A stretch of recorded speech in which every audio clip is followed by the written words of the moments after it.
Hi, everyone. Welcome back to Chitheads. My guest today is Ray Johnson.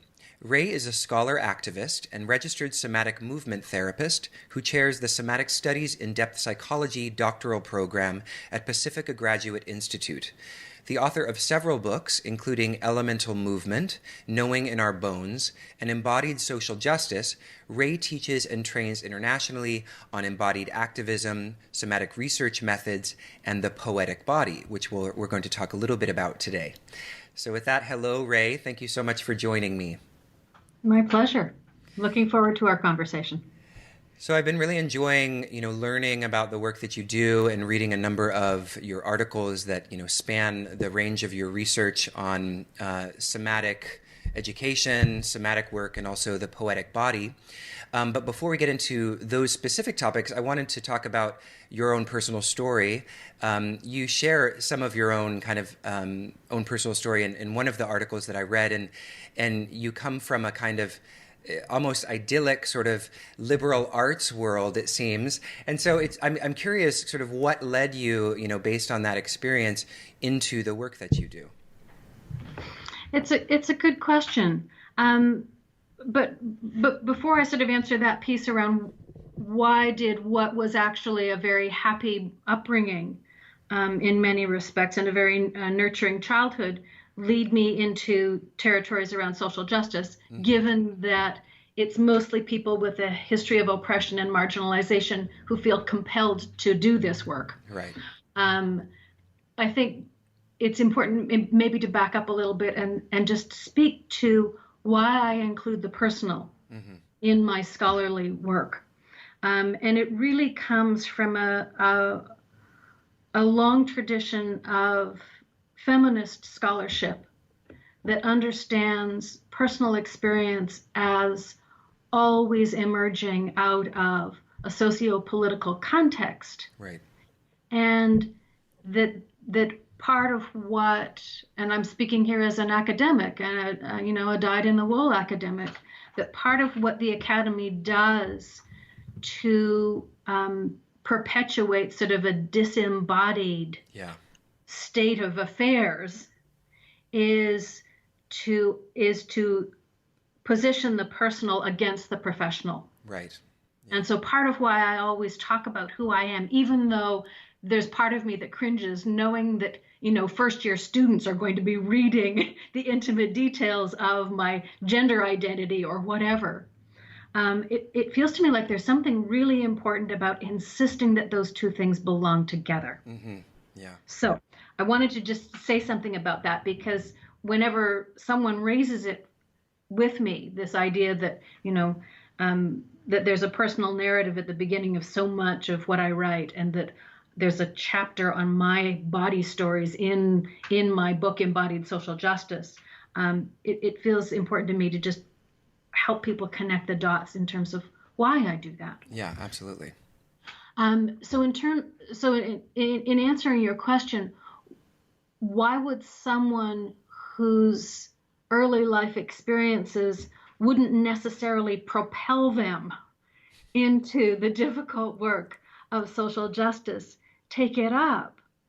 I think the answer to that is a question that's really intrigued me, and has been, I think, what is starting to emerge as a position of mine in terms of social justice work, is that so much of our oppression and marginalization is invisible, and that we still tend to think of issues of justice as between monolithic opposing forces, where you've got an oppressor and you've got the oppressed, and that the groups of people who are locked in these power struggles, that all the members of one group are easily identifiable as members of that group, and they are only members of that group, and they are set against the members of this other group. Yeah. And I mean, thankfully, I think that idea, at least in terms of how scholars are understanding power relations, we seem to now have moved past that, and we now recognize that the issue of oppression is far more complex, far more nuanced, and far more subtle Yeah. than I think historically we've been tending to talk about it. But at the same time, I don't know that those ideas have actually metabolized through our system so that we're actually going, oh, yeah.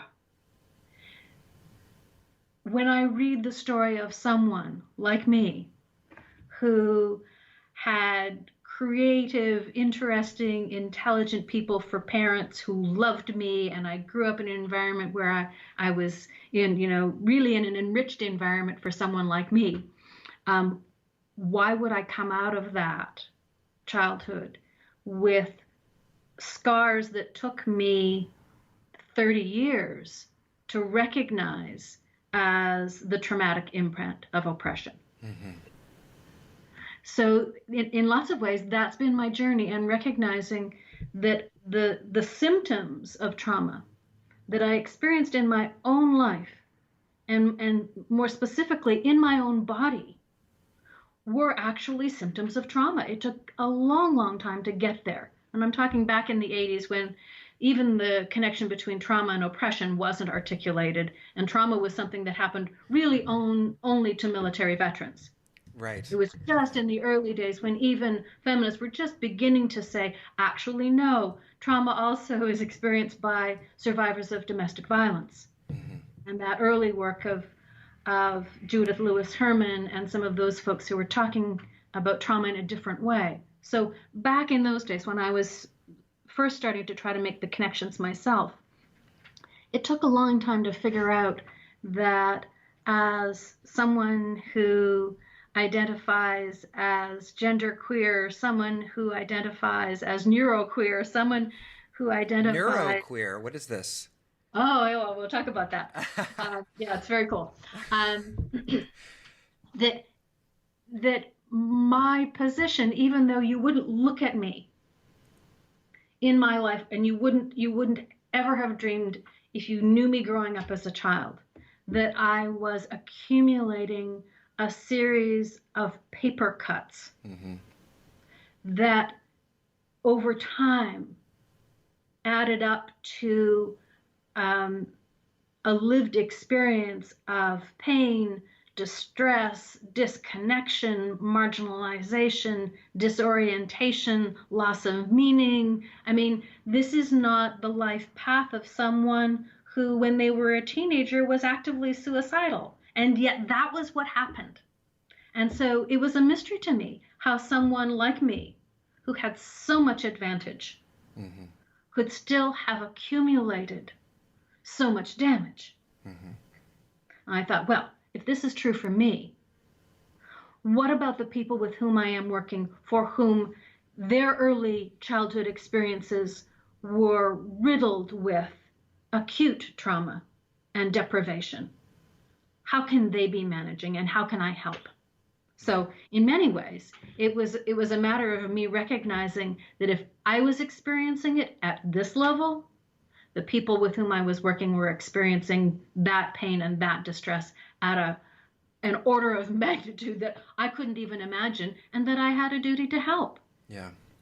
Yeah, I really appreciate, what you said. There's a couple of things that really kind of resonated with me. One is, of course, the critique of this sort of academic paradigm where, there's this pretense towards objectivity that doesn't include the personal.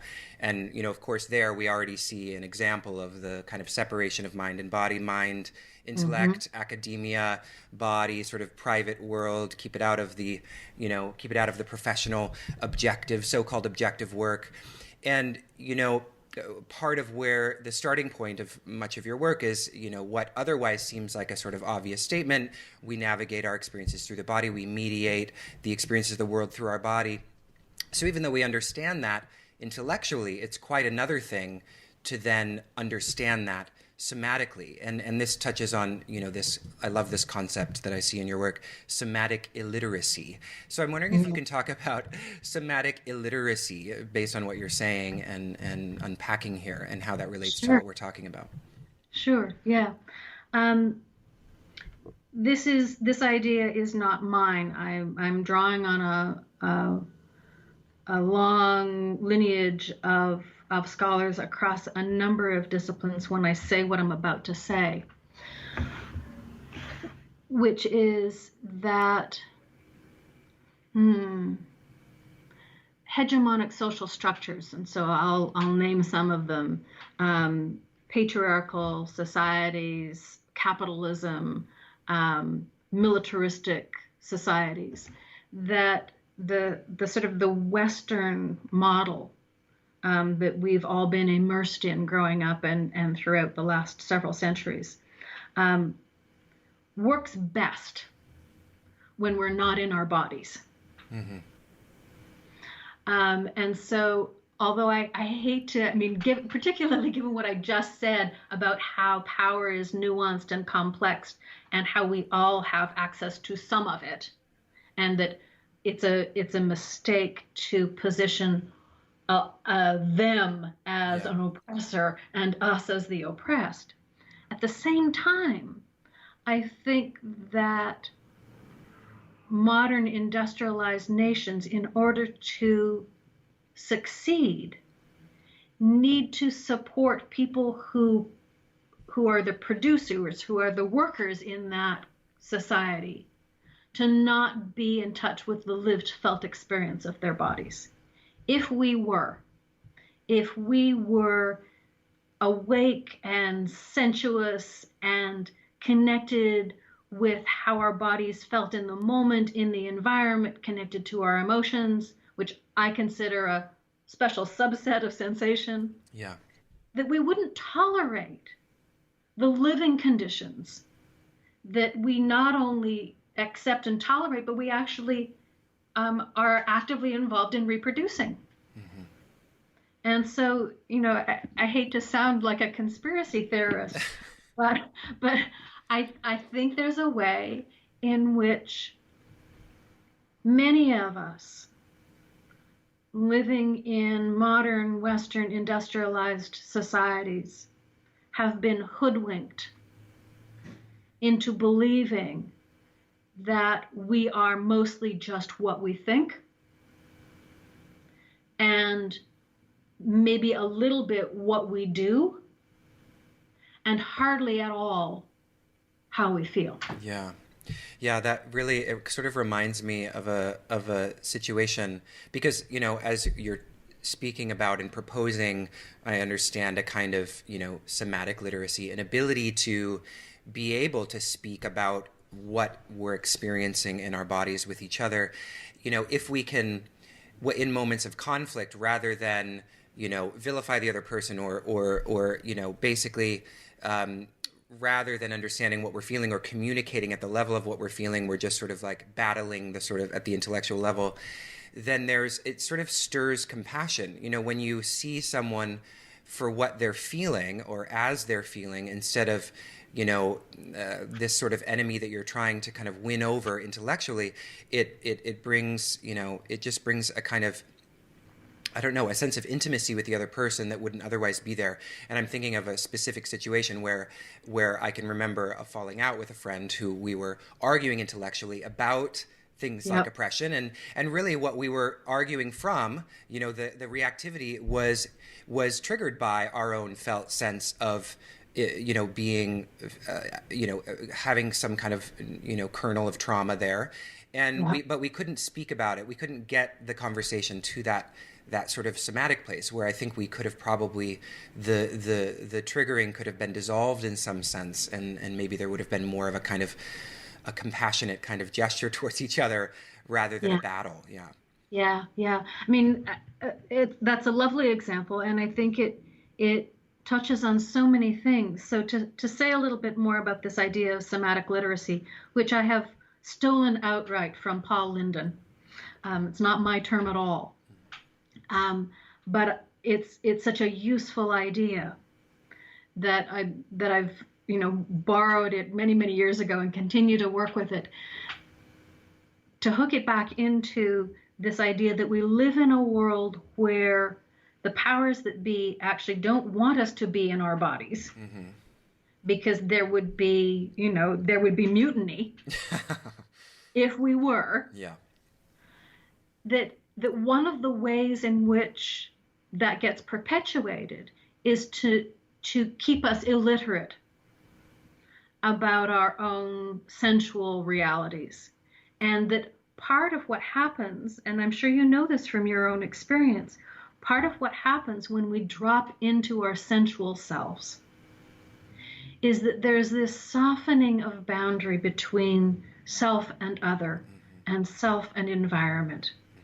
And there's often an upwelling of compassion and empathy, both for myself and my experience. Ah, sadness. Oh, yeah. Oh, sore. Oh, yeah. And that if we can go into that somatic experience with that attitude of compassion and empathy, then what happens by extension with that softening of the boundaries between self and environment is that we begin to light up those parts of our brains that are wired for empathy. Yeah. And we begin to read the distress and the pain and the discomfort and the confusion and the fear in the bodily experience of the person that we're in conflict with. Yeah. And we go, oh, you're in pain. Oh, okay. So am I. Let's talk, right? Let's talk about that. Let's have that be our common ground, that we actually both are in pain about this. We have differing ideas about how to get out of the pain. And sometimes we have differing ideas about what got us into the pain. But the fact of the matter is, it's not you hurting me or me hurting you. It's us hurting one another on that big scale of things. Yeah. When we take the long view.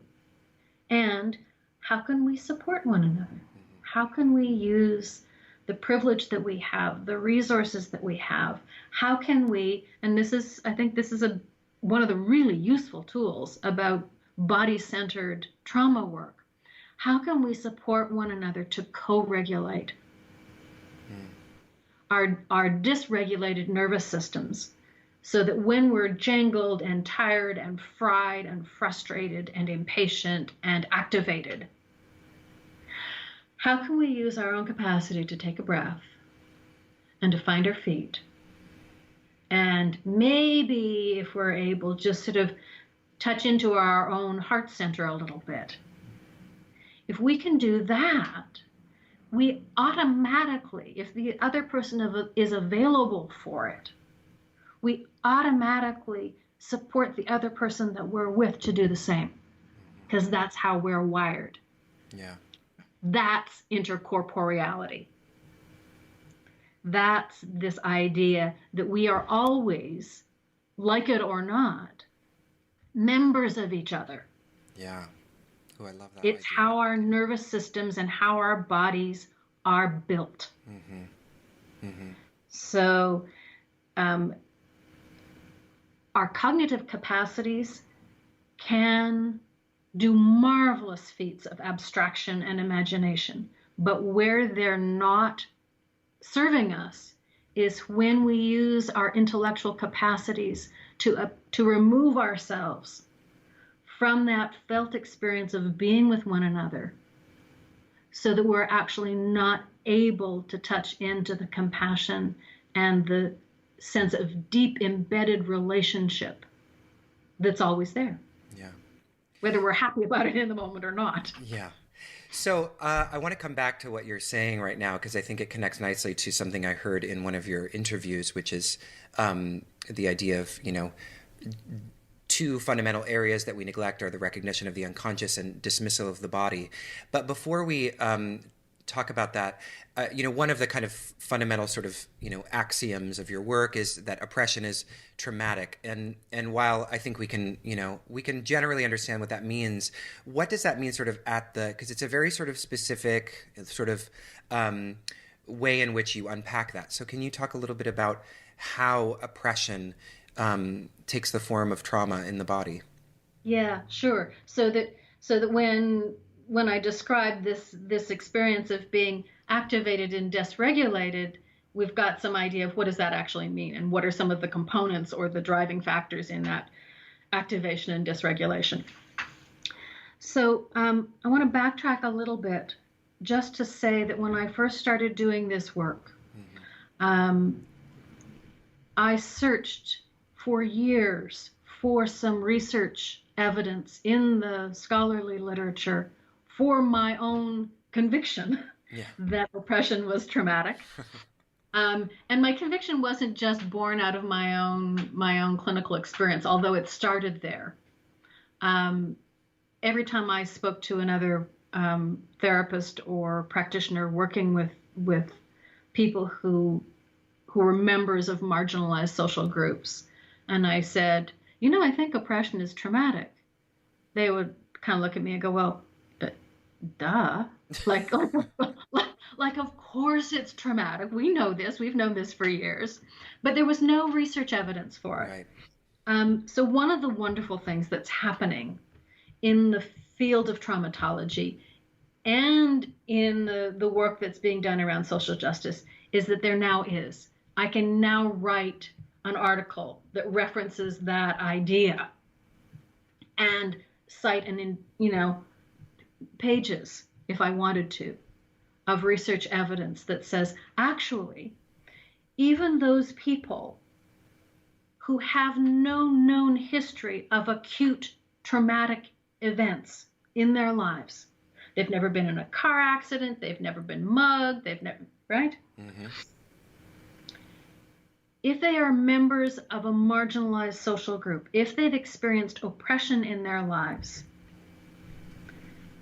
we can be reasonably certain that the same number of them will also meet all of the clinical criteria for post-traumatic stress disorder.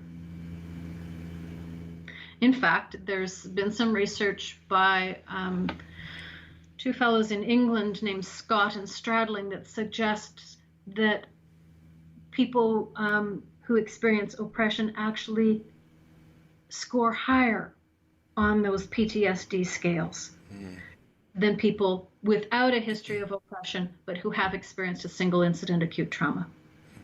So I just wanted to say that by way of background so that you can say that it's not just something I believe to be true and everyone else goes, duh. We actually now have some research evidence underneath it. And so what that means specifically is when I'm working with someone who has a history of oppression, I begin to notice and pay more attention to a couple of things.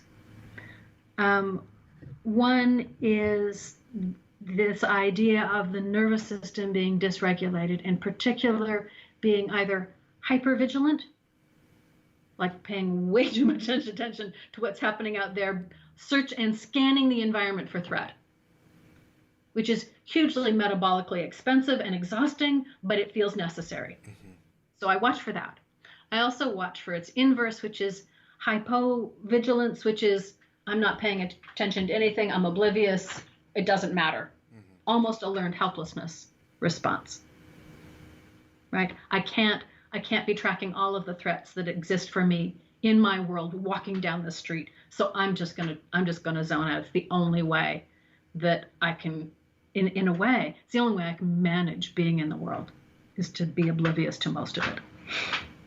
I watch for constriction, and there's a whole beautiful set of research and scholarship in social psychology back in the 80s in nonverbal communication that really started to pull out how being a member of a subordinated social group begins to close in our worlds and close in our movement. So lots of work on the use of interpersonal space so that we know that people that have more social power in a given setting take up more space and feel the right to have access to that space. Mm-hmm. People with less power have less of it. So their kinespheres, the area around them where they feel they have a right to move, contracts. Personal bubble. Their personal bubble is smaller, and it's not a personal preference that it's smaller. Right. It's a social mandate. Yeah. You don't get to take up as much room. Yeah. And what happens with that, of course, is that movements get smaller and more constrained and less expressive. It's not across the board because there are always cultural variations in nonverbal communication that need to be taken into account. But these are some of the things that I start to look for. I go, small, collapsed, attentive. I'm going, okay. But they haven't told me anything about having a history of trauma. But I know that they have a history of oppression, and I'm going to be paying attention to that.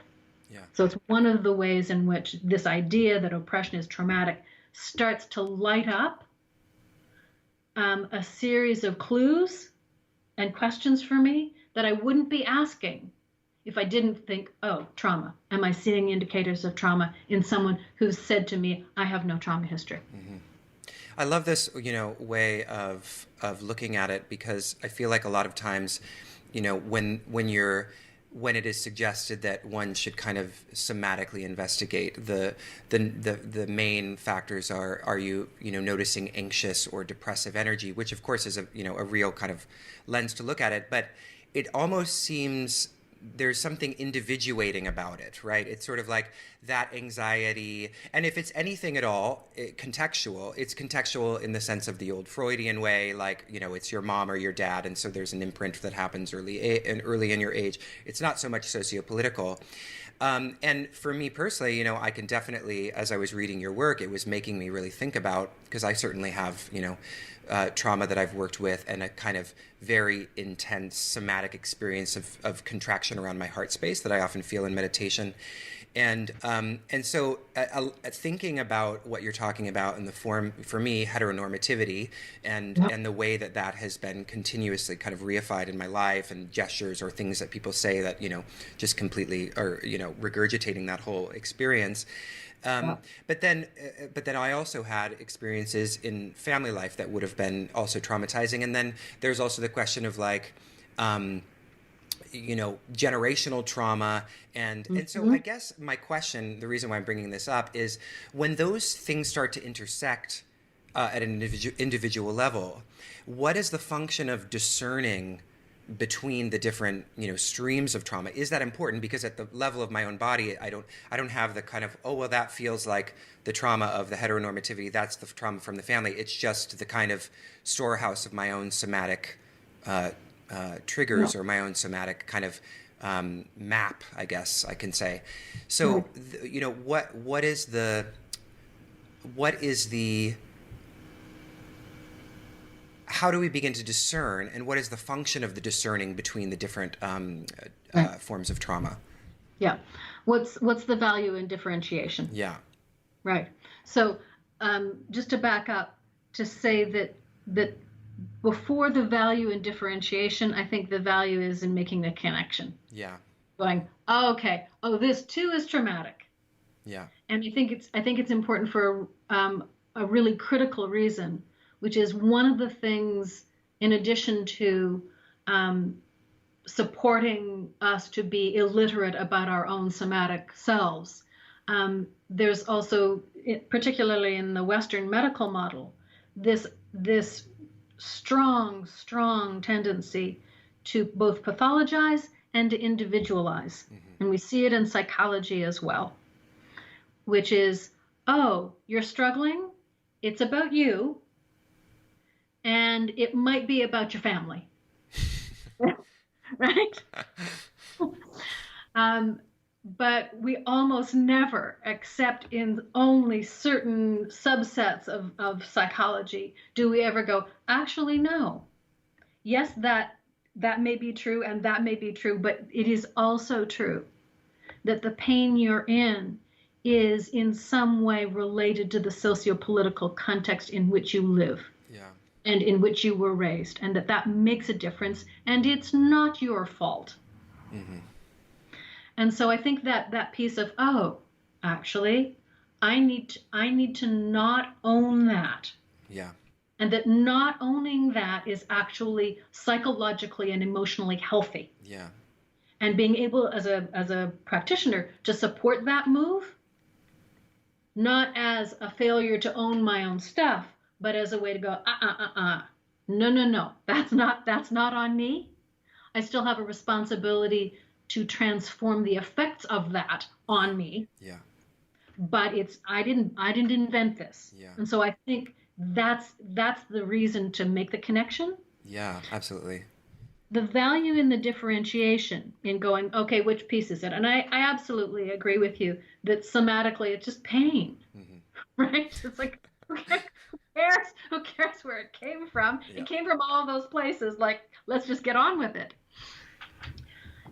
The value in differentiating is when it comes to actually moving past a certain phase of healing and beginning to recognize that I need to change my relationships with the world in order to prevent this pain from recurring and from this damage from going on. Both continuing to allow myself to incur damage, but also as a way to prevent an unconscious perpetuation of the damage on other people. Yeah. So when I get to that place of implementation in my relationships of my own healing process, then it becomes important. Oh, I actually need to find a different way of orienting to and relating to my father. I actually need to find a different way of orienting in public spaces where most of the people in the room are white. Oh, and so that's when it actually becomes really useful to make those distinctions. Hmm. Where are the sources of the pain, and where does that damage continue to recur if I don't shift how I'm approaching it? Hmm. And and I use orientation very deliberately because I think there's a way in which the process of healing allows us to approach the environment with a different somatic organization. And I don't like to be prescriptive around this. There are folks who do nonverbal communication stuff and they say, okay, you want to empower yourself, put your hands over your head and, do this thing and you'll feel better and your orientation to the environment will be healthier. Yeah. There may be some value in that in limited situations, but it doesn't actually address the complexity and the interdependence of our nonverbal relationships with other people. Mm-hmm. So for me, it's far more useful rather than saying, okay, in order to shift this formerly oppressive dynamic with this members of this group of people or in these contexts or with this family member, I find it far more helpful to just support people to find a way of organizing themselves in their own bodies that feels authentic and engaged and safe and grounded and centered, and that as they find those qualities within their own bodies, that already is a shift from how they've experienced that relationship in the past. Mm-hmm. And it shows up. Over the years, I've learned to trust that our capacity to read micro movements in others and to discern the relational meaning of those micro movements is really quite incredible. Mm-hmm.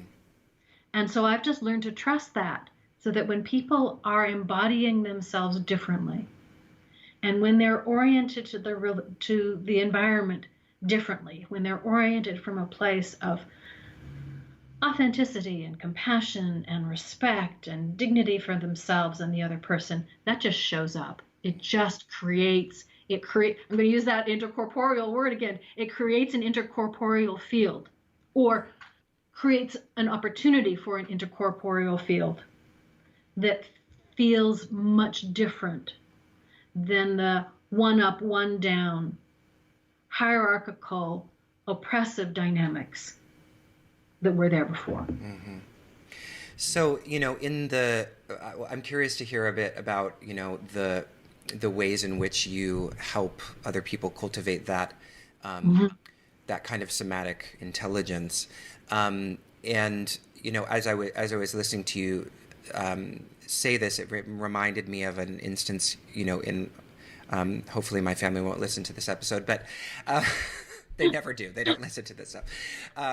They, there's always like when I go home I always give hugs, and I started to give hugs at a certain point, and the men in my family always, they cringe when I give them a hug, and so then I got to this place where when we got to the point where I had to hug them, it's like I'm even before I'm like stressing out about it, about getting into the scenario where do I hug them or do I go back? Do I retreat to the hand? And then there are certain women in my family that hug from the side. So they won't, they won't bring their hearts together. They put one arm out and then they don't, and so, in that instance where, this is just from my personal experience, where I am in a position where I can sort of see perhaps this expression of trauma in the body in one way or another, what are some kind of skills that, faced with that, I can, resist or can hold space for it and not be triggered into my own kind of form of, pain or reactivity. Yeah. Okay, sure. No, it's a really good example. Finding language for what I'm about to describe is always a challenge. So I'm gonna give it a try, and if I get there, you let me know, or if it's not working, also let me know, and I'll find some other language, because we're talking about ways of being in the world that are not language based, and so it's always a bit of a stretch to find the words that fit and evoke the kind of thing that I'm trying to share with you.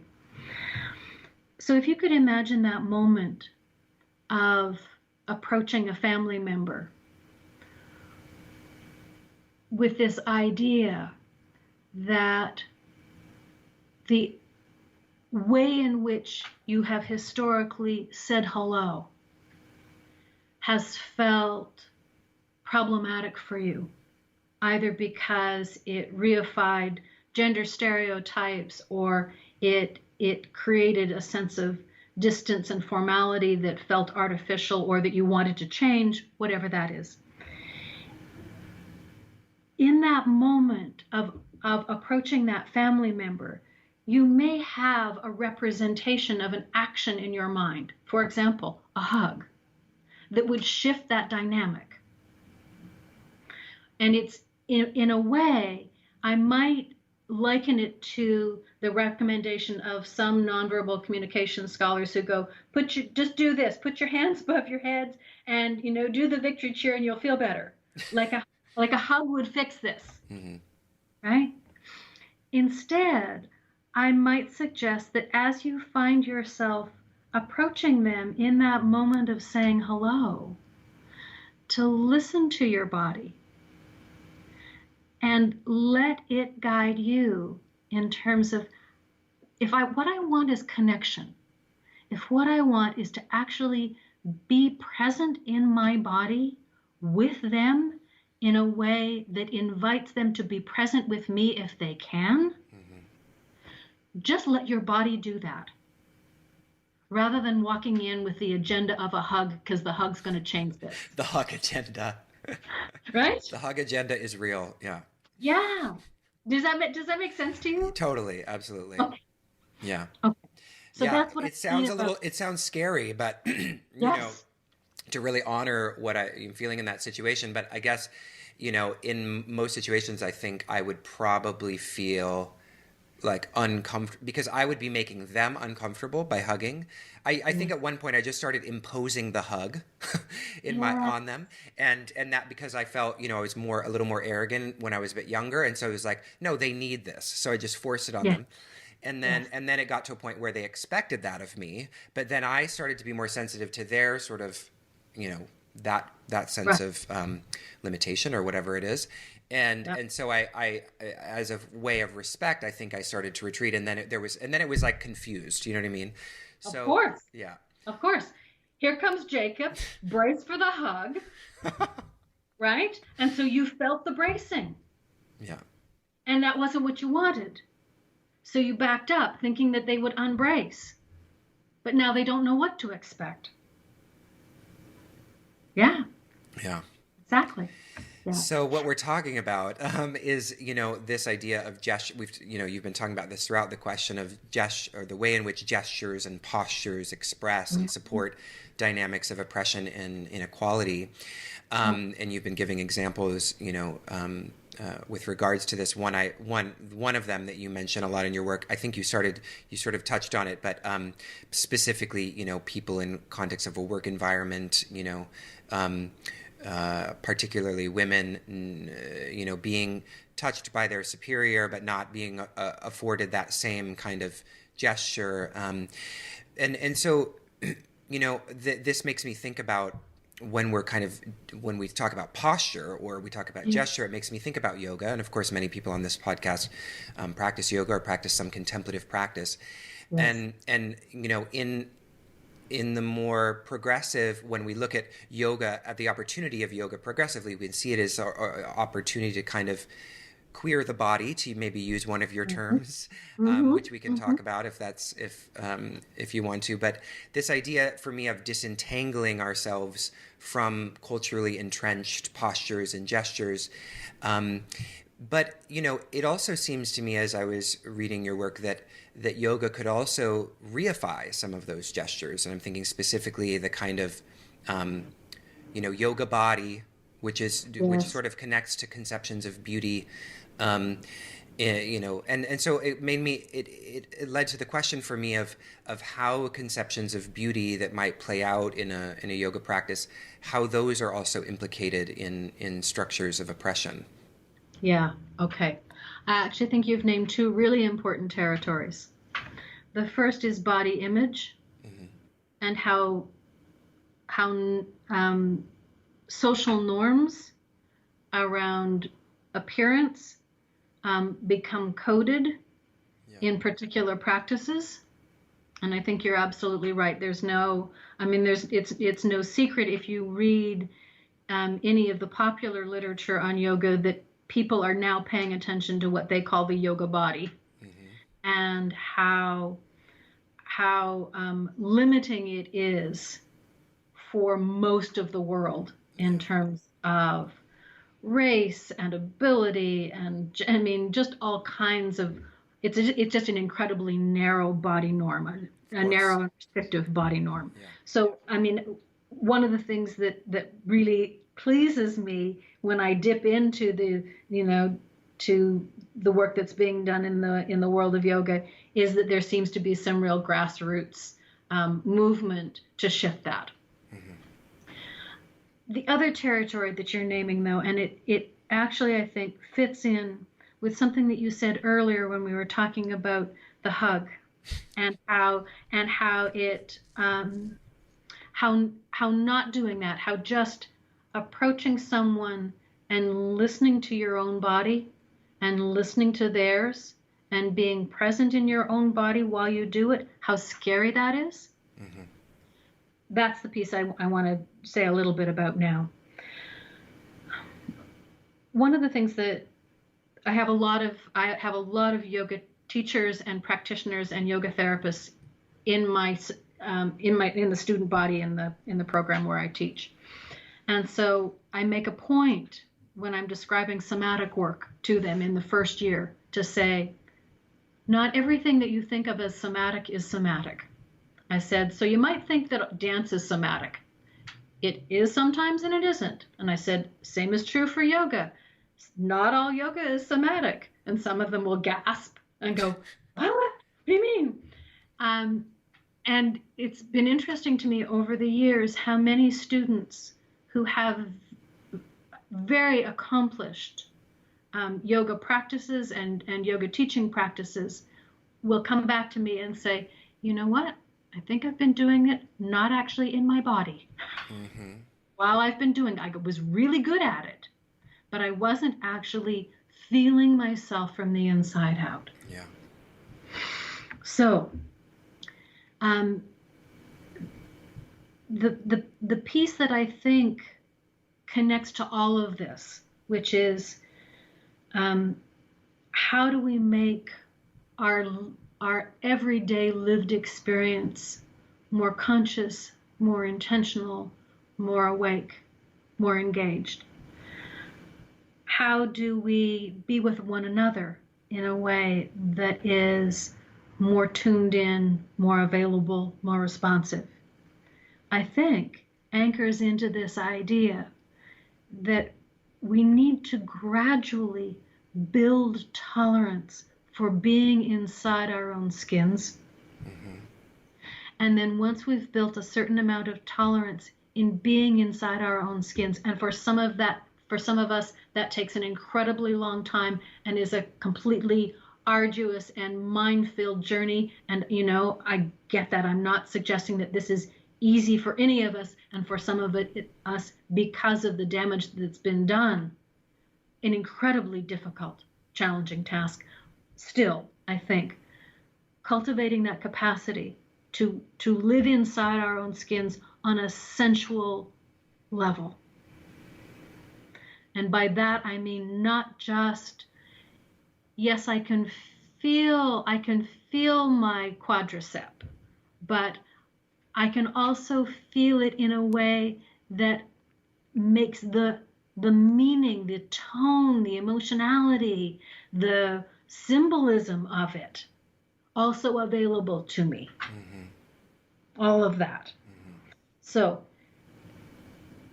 once I've developed some ability to do that for myself, my next task is, can I be in my body in the presence of other people?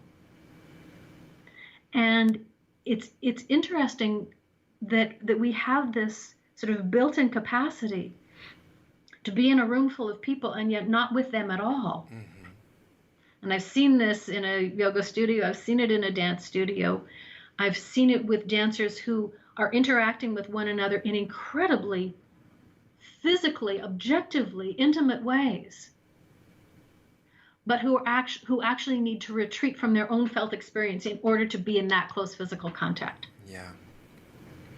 So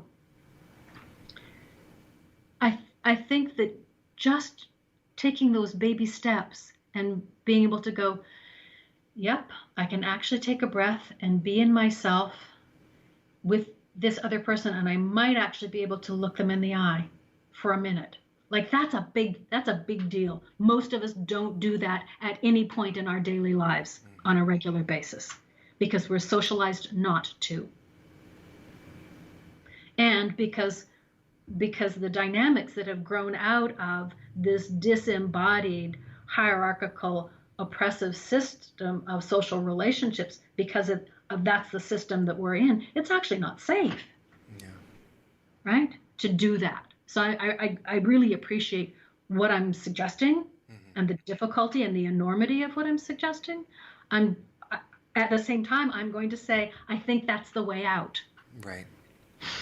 So what is the role? I want to go back to then something that I brought up a minute ago, sure. Because it seems to touch on kind of the role or the potential role of the unconscious in all of this, in this work, yes. Archetype, image, imagination, and dreams.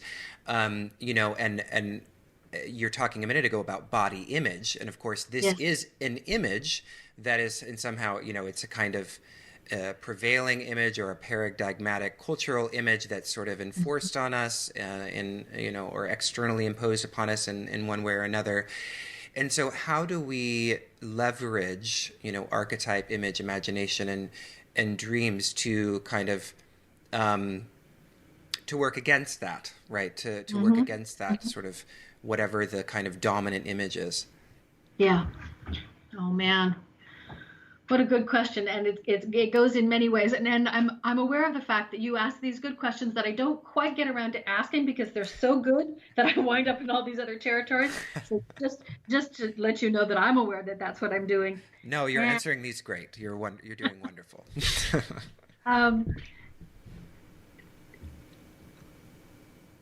I think there are a couple of things, and I think the first thing that it's important to say is that the use of archetype and image can be a potent tool, and it's not for everyone.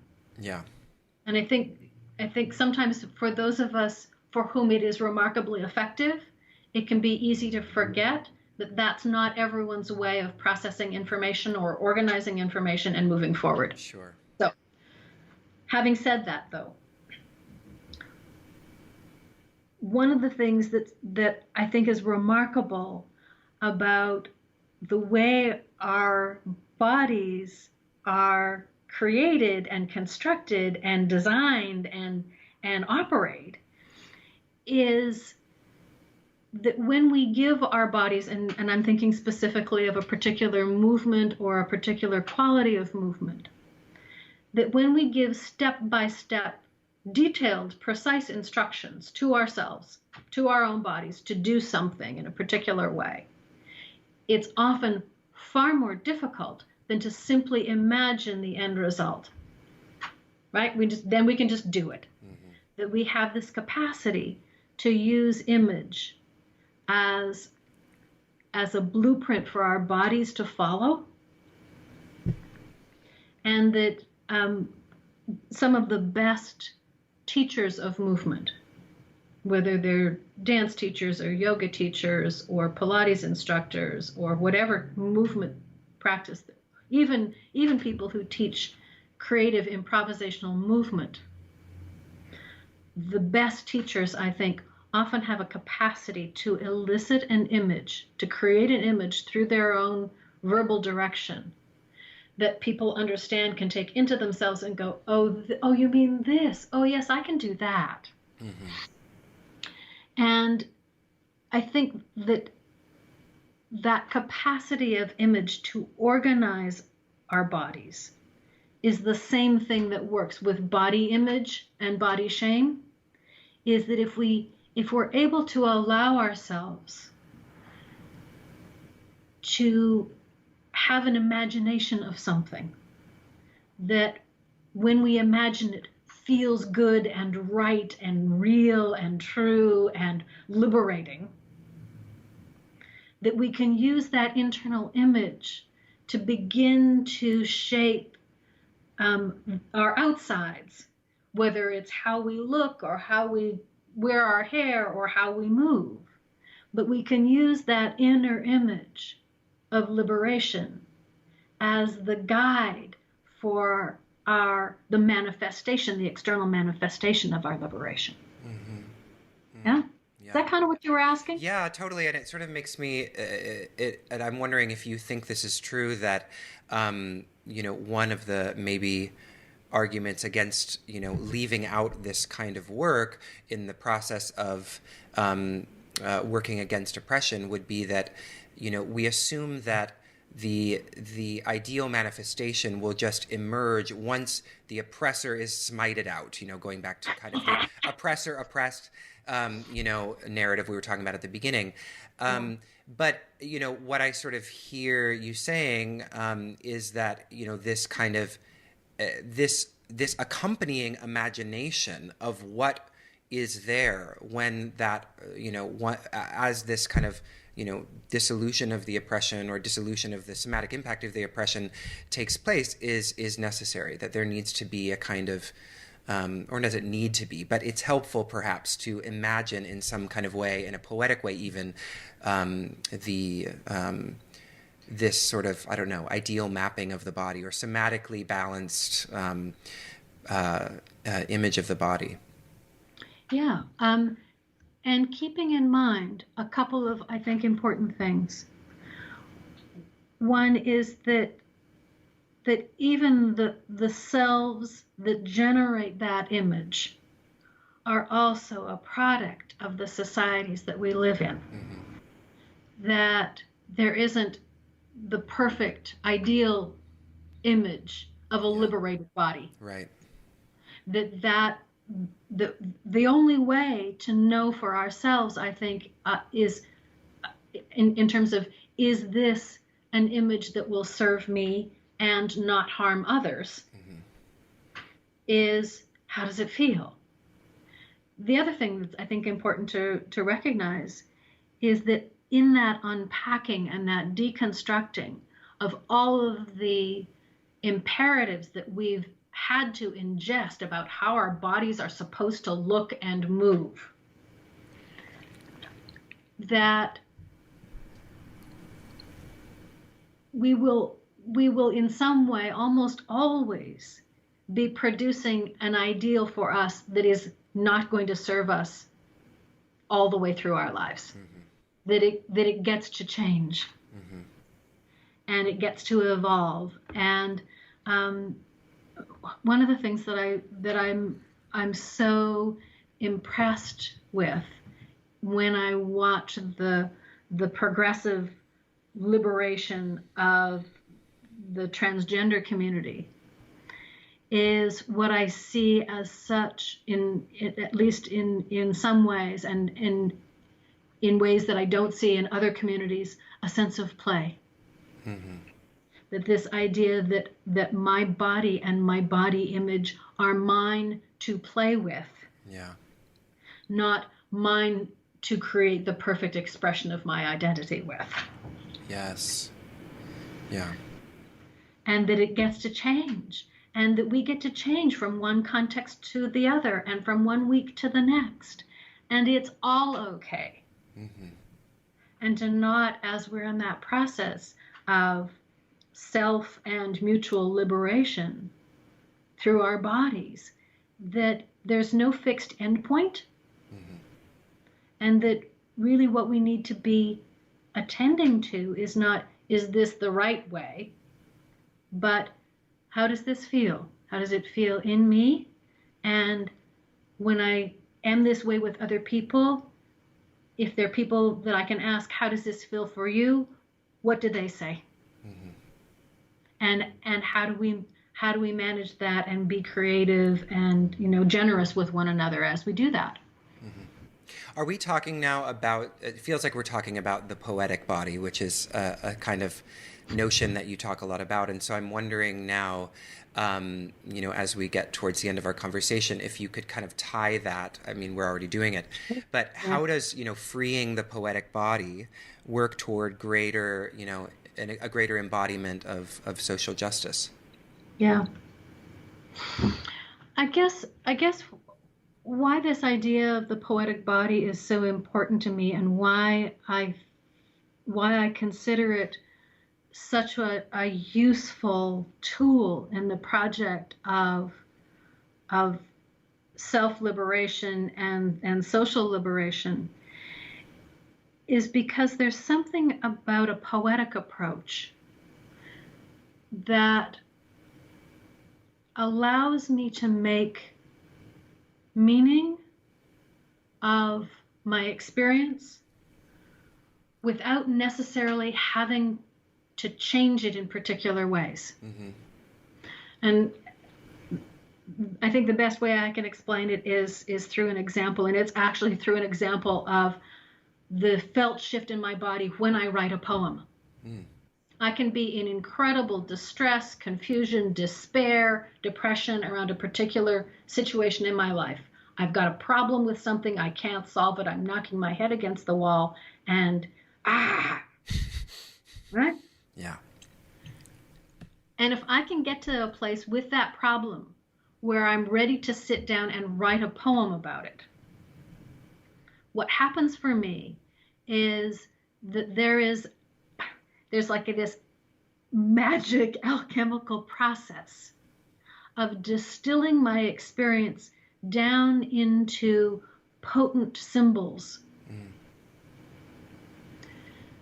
That although the problem is still there and I haven't done anything to address it in the real world, the way I'm holding it and the way that it's occupying me feels different. Yeah.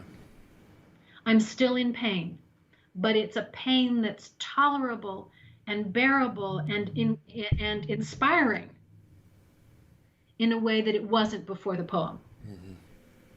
So I actually use poems to solve problems through my body. Mm. And a poem is just one example. People dance to do the same thing. They create art to do the same thing. They create or play music and they do the same thing. It's that process of same problem, different relationship to it. Yeah. And I think that's the only way that we can bear the fact that we will likely in our lifetimes not see an appreciable dent in the huge injustice that lives in our world. Yeah. We're not likely to live long enough to see the end of war, Right. for example. And I think the only way we tolerate the fact that we're always going to be living in a world where if you're awake is to know that the world is in pain, is to have that capacity to transform it so that it's tolerable without shoving it down and pretending it doesn't exist. Mm-hmm. Being awake to it, but in a way that doesn't hurt you. Yeah.